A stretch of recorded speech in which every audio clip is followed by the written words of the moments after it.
Our Bible in a year reading from the English Standard Version for February the 11th is Leviticus chapter 13 and Matthew chapter 26, verses 20 through 54. Leviticus chapter 13. The Lord spoke to Moses and Aaron, saying, when a person has on the skin of his body a swelling or an eruption or a spot, and it turns into a case of leprous disease on the skin of his body, then he shall be brought to Aaron the priest, or to one of his sons the priest, and the priest shall examine the diseased area on the skin of his body, and if the hair in the diseased area has turned white and the disease appears to be deeper than the skin of his body, it is a case of leprous disease. When the priest has examined him, he shall pronounce him unclean. But if the spot is white in the skin of his body and appears no deeper than the skin, and the hair in it has not turned white, the priest shall shut up the diseased person for 7 days. And the priest shall examine him on the 7th day, and if in his eyes the disease is checked, and the disease has not spread in the skin, then the priest shall shut him up for another 7 days. And the priest shall examine him again on the 7th day. And if the diseased area has faded, and the disease has not spread in the skin, then the priest shall pronounce him clean. It is only an eruption, and he shall wash his clothes and be clean. But if the eruption spreads in the skin after he has shown himself to the priest for his cleansing, he shall appear again before the priest, and the priest shall look, and if the eruption has spread in the skin, then the priest shall pronounce him unclean. It is a leprous disease. When a man is afflicted with a leprous disease, he shall be brought to the priest.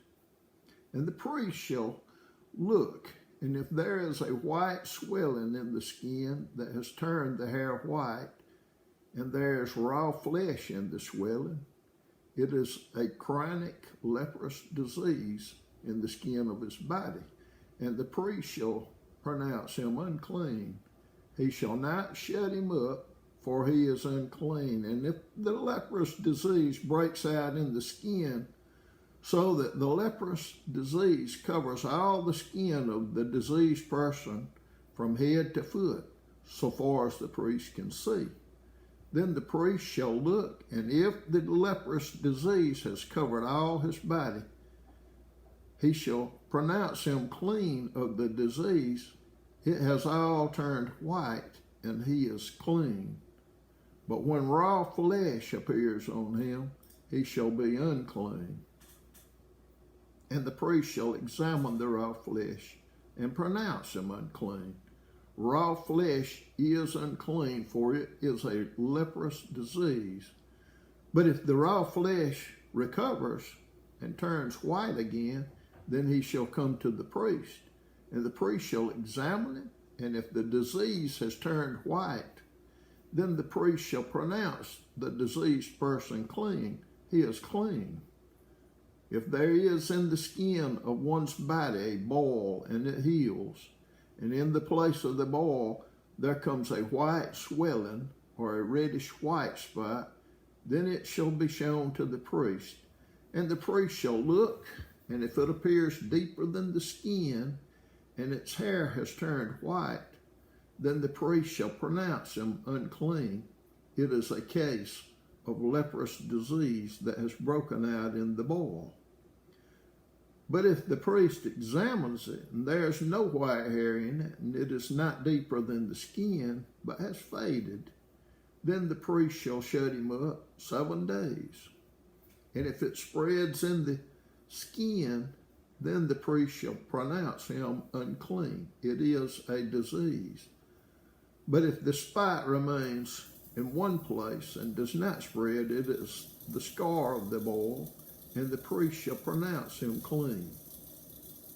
Or when the body has a burn on its skin, and the raw flesh of the burn becomes a spot, reddish, white, or white, the priest shall examine it, and if the hair in the spot has turned white and it appears deeper than the skin, then it is a leprous disease. It has broken out in the burn, and the priest shall pronounce him unclean. It is a case of leprous disease. But if the priest examines it, and there is no white hair in the spot, and it is no deeper than the skin, but has faded, the priest shall shut him up 7 days, and the priest shall examine him the 7th day. If it is spreading in the skin, then the priest shall pronounce him unclean. It is a case of leprous disease.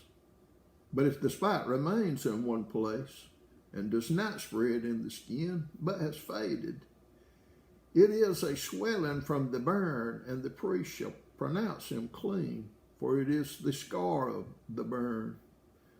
When a man or woman has a disease on the head or the beard, and the priest shall examine the disease, and if it appears deeper than the skin, and the hair in it is yellow and thin, then the priest shall pronounce him unclean.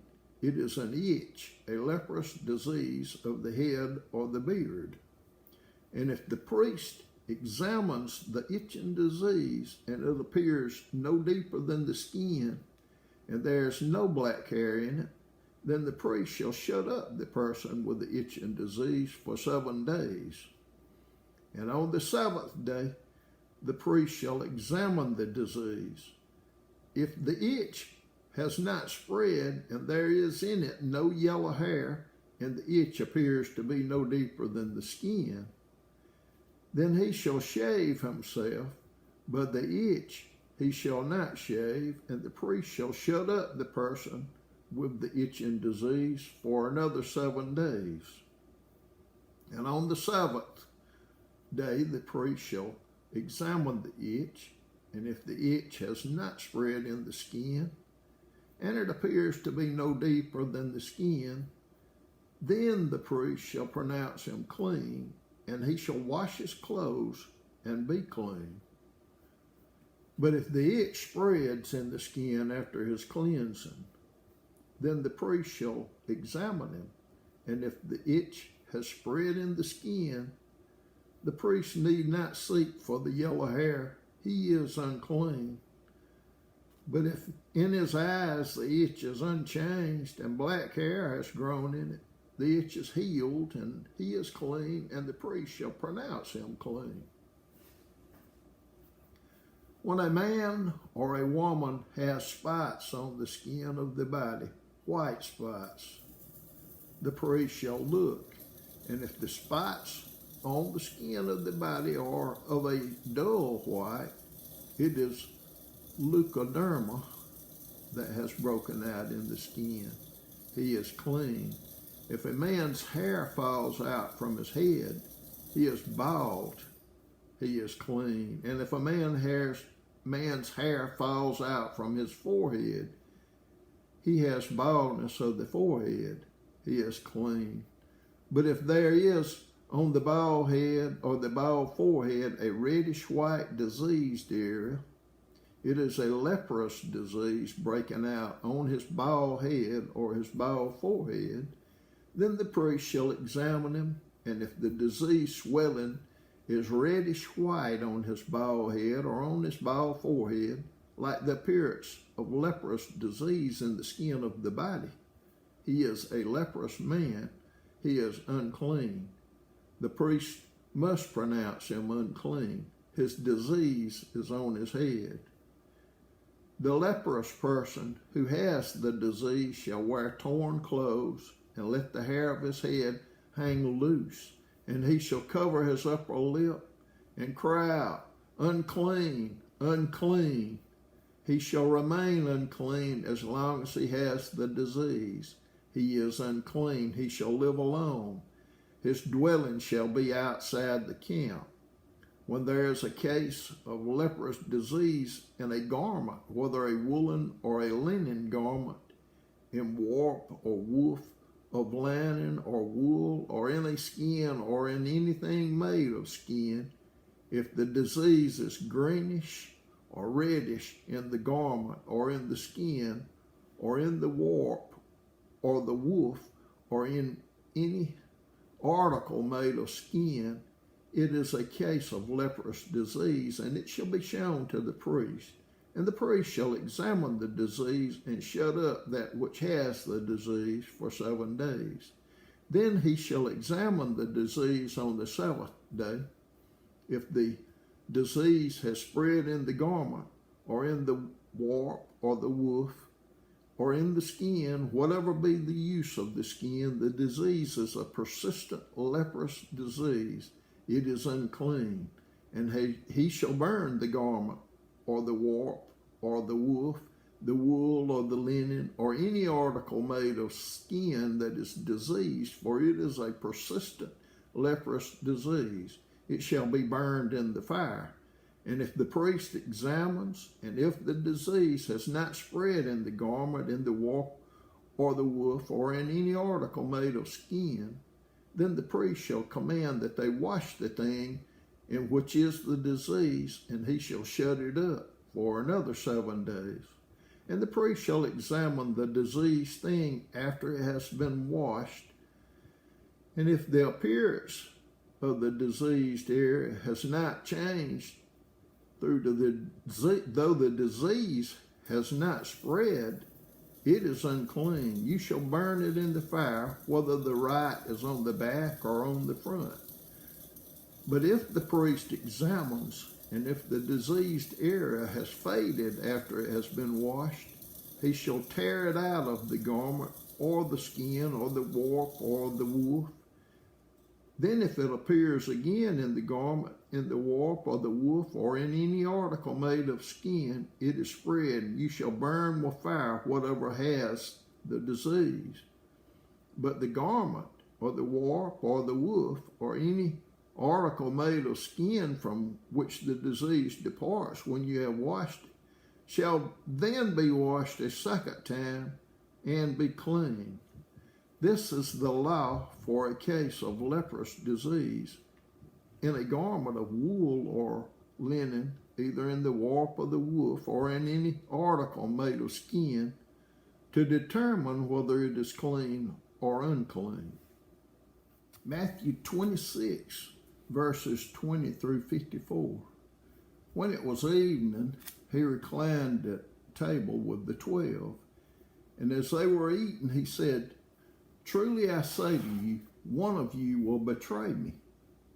And they were very sorrowful and began to say to him one after another, "Is it I, Lord?" He answered, "He who has dipped his hand in the dish with me will betray me. The Son of Man goes as it is written of him, but woe to that man by whom the Son of Man is betrayed. It would have been better for that man if he had not been born." Judas, who would betray him, answered, "Is it I, Rabbi?" He said to him, "You have said so." Now as they were eating, Jesus took bread, and after blessing it, broke it, and gave it to the disciples, and said, "Take, eat, this is my body." And he took a cup, and when he had given thanks, he gave it to them, saying, "Drink of it, all of you, for this is my blood of the covenant, which is poured out for many for the forgiveness of sins. I tell you, I will not drink again of this fruit of the vine until that day when I drink it with you in my Father's kingdom." And when they had sung a hymn, they went out to Mount of Olives. Then Jesus said to them, "You will all fall away because of me this night, for it is written, I will strike the shepherd, and the sheep of the flock will be scattered. But after I am raised up, I will go before you to Galilee." Peter answered him, "Though they all fall away because of you, I will never fall away." Jesus said to him, "Truly I tell you, this very night, before the rooster crows, you will deny me 3 times." Peter said to him, "Even if I must die with you, I will not deny you." And all the disciples said the same. Then Jesus went with them to a place called Gethsemane, and he said to his disciples, "Sit here while I go over there and pray." And talking with him, Peter and the 2 sons of Zebedee, he began to be sorrowful and troubled. Then he said to them, "My soul is very sorrowful, even to death. Remain here and watch with me." And going a little farther, he fell on his face and prayed, saying, "My Father, if it be possible, let this cup pass from me. Nevertheless, not as I will, but as you will." And he came to the disciples and found them sleeping. And he said to Peter, "So could you not watch with me 1 hour? Watch and pray that you may not enter into temptation. The spirit indeed is willing, but the flesh is weak." Again, for the 2nd time, he went away and prayed, "My Father, if this cannot pass unless I drink it, your will be done." And again he came and found them sleeping, for their eyes were heavy. So leaving them again, he went away and prayed for the 3rd time, saying the same words again. Then he came to the disciples and said to them, "Sleep and take your rest later on. See, the hour is at hand, and the Son of Man is betrayed into the hands of sinners. Rise, let us be going. See, my betrayer is at hand." While he was still speaking, Judas came, one of the 12, and with him a great crowd with swords and clubs from the chief priests and the elders of the people. Now the betrayer had given them a sign, saying, "The one I will kiss is the man, seize him." And he came up to Jesus at once and said, "Greetings, Rabbi," and he kissed him. Jesus said to him, "Friend, do what you came to do." Then they came up and laid hands on Jesus and seized him. And behold, one of those who were with Jesus stretched out his hand and drew his sword and struck the servant of the high priest and cut off his ear. Then Jesus said to him, "Put your sword back into its place, for all who take the sword will perish by the sword. Do you think that I cannot appeal to my Father, and he will at once send me more than 12 legions of angels? By how then should the scriptures be fulfilled that it must be so?"